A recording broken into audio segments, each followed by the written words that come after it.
مگر کھڑے ہونے والوں کو ہمارے بالیے جلسہ بھی اعلان کرواتے ہیں کہ کہہ دو حضرت کو پریشان مت کریں، بھیڑ مت لگائے۔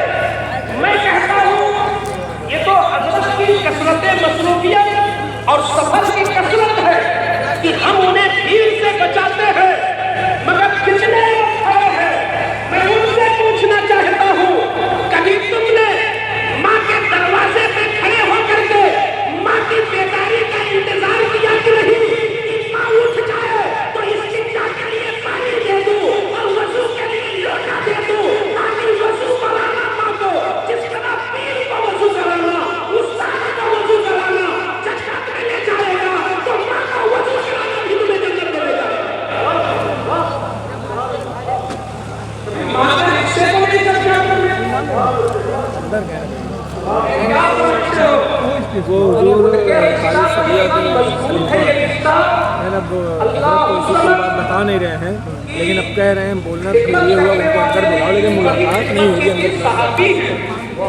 صحابی ہے صحابی، اور کعبہ کے گرد کا جو پتھر ہے وہ اور جو زمین ہے وہ اتنی جل رہی ہے، اتنی جل رہی ہے کہ لکھا گیا کہ اگر قیمہ بھی رکھ دیا جائے، گوشت کاٹ کر رکھ دیا جائے تو گوشت گرم ہو جائے، قیمہ بن جائے۔ اتنی گرم زمین پر ننگے پاؤں اپنے کندھے پر بٹھا کر جب اپنی ماں کو طواف کرایا تو اندر سے آواز آئی، شاید تو نے اپنی ماں کا تو حق ادا کر دیا۔ تیری ماں نے 2 سال تک دودھ پلایا، تجھے 9 مہینے پیٹ میں رکھا، تیری خدمت کی، تجھے پالا پوشا، چل تو نے اتنا بڑا کام کر دیا کہ کندھے پہ بٹھا کے طواف کرایا، چل رسول اللہ سے کہہ دے کہ میں نے حق ادا کر دیا۔ جیسے ہی بارگاہ رسول میں پہنچنے والا پہنچا، عرض کرتا یا رسول اللہ ماں کا حق ادا ہو گیا نا؟ آقا فرماتے ہیں کون سا پہاڑ گرایا، کون سا تیر مار دیا؟ عرض کرنے والا عرض کرتا یا رسول اللہ کندھے پہ ماں کو بٹھایا، میں ننگے پاؤں تھا، پیدل چل کر گرم زمین پر ماں کو گھمایا، کعبہ دکھایا۔ آقا فرماتے ہیں تم ماں کے حق کی ادائیگی کی بات کرتے ہو، 9 مہینہ پیٹ میں رکھنا الگ، تیری خدمت کرنا الگ، تیری تربیت کرنا الگ۔ جب تجھے ماں نے جنا تو جو درد کے نہ جانے کتنے جھٹکے آئے، ممکن ہے کہ تو نے اب تک ایک جھٹکے کا حق ادا کیا ہو۔ تو ماں کا حق ادا کر سکتا ہے؟ باپ کی خدمتیں کرنے والے ہیں۔ آج تو فیشن کا دور ہے، خدمت بھی فیشن کے انداز میں ہوتی ہے۔ کیوں صاحب؟ ہم انجینئر ہیں، ہم ڈاکٹر ہیں، ہم بہت بڑے پلاٹر ہیں، ہم کو اللہ نے دنیاوی اعتبار سے عزت دی ہے، چلو میں خادم رکھ دیتا ہوں اپنے باپ کے لیے۔ باپ کے لیے یہ خادم رکھ دیا، کتنی نادانی ہے۔ باپ کے لیے خادم، میں تو کہتا ہوں کہ جو ہمارے مخلص پیران عظام ہیں اور ہمارے مشائخ، ہمارے اساتذہ ہیں، وہ یہ کہتے ہیں، اور بلکہ حضور کی حدیث ہے کہ جنت میں جانے کے اللہ نے کئی دروازے بنائے ہیں، کئی دروازے بنائے، مگر جنت میں انٹری کرنے کا جو سب سے محترم اور سب سے افضل دروازہ ہے اسے باپ کہتے ہیں۔ باپ راضی ہو جائے تو تجھے اچھا دروازہ مل جائے جنت کا۔ آج ہمیں حکم ہوا ہے کہ میں رشتوں پر بولوں، اور جی چاہتا ہے کہ کچھ ایسی باتیں بھی رکھ دے جو ہمارے لیے بھی سبق ہو جائے۔ اچھا، بولنے والے کو ایک فائدہ یہ ملتا ہے صاحب بھائی کہ مجھے یہ تجربہ ہوا ہے کہ تقریر کا ایک فائدہ یہ بھی ہوتا ہے کہ وہ بندہ خود بھی عامل ہو جاتا ہے کبھی نہ کبھی۔ جب بار بار ہم قوم سے کہتے ہیں تو احمد بھائی، کبھی کبھی جب بار بار قوم سے کہتے ہیں تو کبھی دل کرتا ہے بٹن کھولوں اور میں بھی اپنے آپ کو جھانک لوں کہ میں کیا ہوں۔ اور جس دن یہ جذبہ پیدا ہو گیا بندہ کامیاب ہو گیا، جس دن اپنے کو دیکھنے کا مزاج بن گیا اس دن تم کامیاب ہو گئے۔ رشتوں کی حفاظت اور آپسی تعلق. الحمدللہ ذرا حضور کی حدیث سنو. آقا فرماتے ہیں سل من قطعک. یہ حدیث میں کوٹ کر دوں آفاق بھائی, آپ پڑھے لکھے ناظم ہیں الحمدللہ. اللہ کا شکر ہے کہ اب اجلاس میں وہ لوگ بھی آ رہے ہیں جنہیں آنے کا حق ہے, اور اجلاس میں جن کی ضرورت پہچان نہیں رہے ہوں گے, پڑھے لکھے نوجوان کی ضرورت ہے. ایک کتاب ہے نور الانوار, اس کے مصنف ہیں علامہ احمد جیون, ملا احمد جیون. ان کا مزار پاک لکھنؤ کے قریب امیٹھی شریف میں. یہ اتنے بڑے عالم دین گزرے ہیں کہ جب یہ مکہ المکرمہ تشریف لے گئے تو مکہ المکرمہ جب گئے تو ان سے ان کے دوستوں نے اصرار کیا اور ان پر پریشر ڈالا کہ حضرت قمر الاقمار ایک کتاب ہے, بڑی ٹف ہے عربی میں, آپ اس کی شرح کر دیں.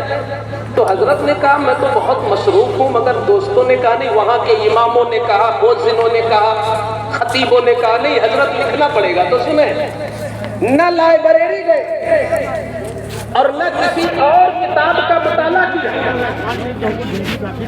اس کتاب عربی کو سامنے رکھ کر صرف 2 مہینے میں اتنی چھوٹی کتاب لکھی. صدیوں سے وہ کتاب صرف اہل سنت کے مدرسوں میں نہیں بلکہ غیروں کے مدرسوں میں بھی داخلے کتاب ہے, اور علماء پڑھتے پڑھاتے ہیں. یہ سند ہے وہ کتنے بڑے عالم ربانی تھے, انہوں نے اس کتاب میں ایک حدیث نقل کیا ہے رشتوں کے حوالے سے. کہتے ہیں کہ میرے آقا نے فرمایا سل من قطعک, تم رشتہ اس سے جوڑنے کی کوشش کرو جو تم سے رشتہ توڑ رہا ہو. کبھی یہ نسخہ اپنایا آپ نے؟ بات بہت چھوٹی ہے. سل من قطعک, تم اس سے رشتہ جوڑو جو تم سے رشتہ توڑتا ہے. یہ بہت ٹف مسئلہ ہے. آج جو انصاف والے ہیں وہ یہ کہتے ہیں بھائی بولو گے تو بولیں گے, اچھا کرو گے تو اچھا کریں گے. آپ کے یہاں شادی ہوئی, آپ نے اگر ان کو عزت سے دعوت دیا تو وہ بھی آپ کو عزت سے دعوت دیں گے. آپ نے درگزر کیا تو وہ بھی درگزر کریں گے. یہ کیا چل رہا, بدلی بدلا. بخاری شریف کی حدیث ہے کہ بدلہ دینا یہ رشتہ داری نہیں ہے. صلہ رحمی کا معنی یہ نہیں کہ بدلہ دے دو.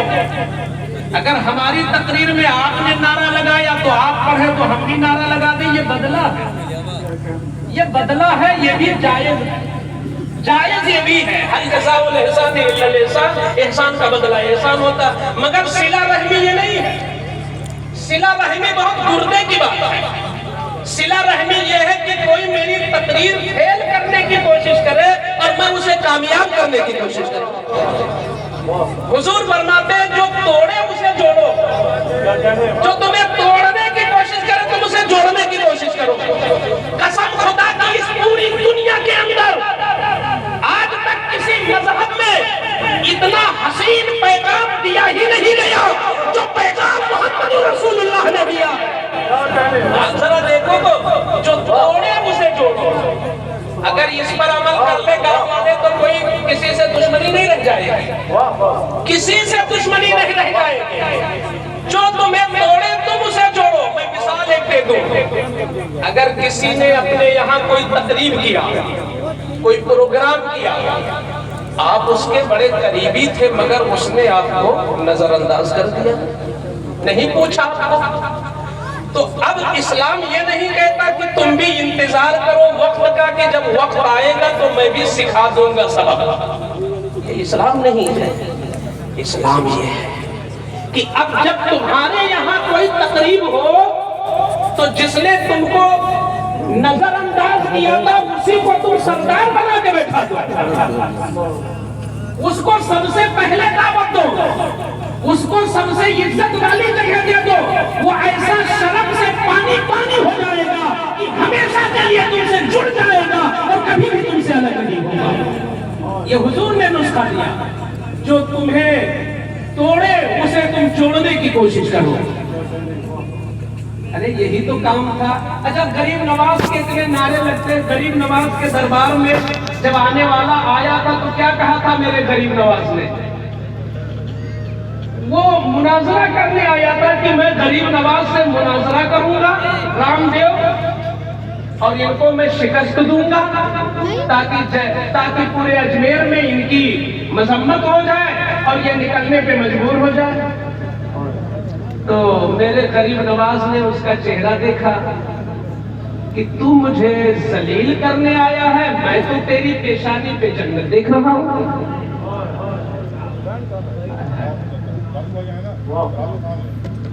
اسلام وہ مذہب ہے جس دن اس کی روح سمجھ میں آ گئی بے چینی ختم ہو جائے گا. چین ہی چین ہے اسلام کے اندر, سکون ہی سکون ہے اسلام کے اندر. صلہ رحمی یہ ہے کہ جو تمہیں توڑے تم اس کو جوڑنے کی کوشش کرو. آج اس نسخے پر اگر ہر جہت سے عمل شروع ہو جائے تو نہ خانقاہ میں لڑائی بچے گی, نہ مدرسوں میں لڑائی بچے گی, اور نہ منبر پر لڑائی بچے گی, نہ مجمع میں لڑائی بچے گی. ساری لڑائیاں دم توڑ دیں گی اسلام کے اس نسخے سے. جو تمہیں توڑنے کی کوشش کرے تم اسے گلے لگانے کی کوشش کرو. پیغمبر اسلام نے یہی عملی طور پر دیا ہے پیغام, عملی طور پر. یہ صرف حضور نے فرما نہیں دیا بلکہ عملی پیغام ذرا دیکھو. جب حضور پاک رحمت عالم صلی اللہ علیہ وسلم مکہ شریف سے نکل گئے, خود سے نہیں نکلے, دشمنوں نے نکلنے پہ مجبور کیا تھا.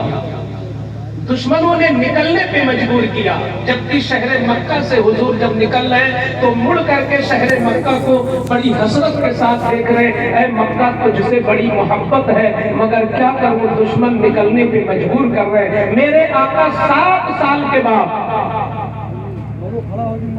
جب 8ویں سال میں مکہ فتح ہوتا ہے, توجہ ذرا دیکھیے گا عملی طور پر میرے پیغمبر نے کیا سکھایا.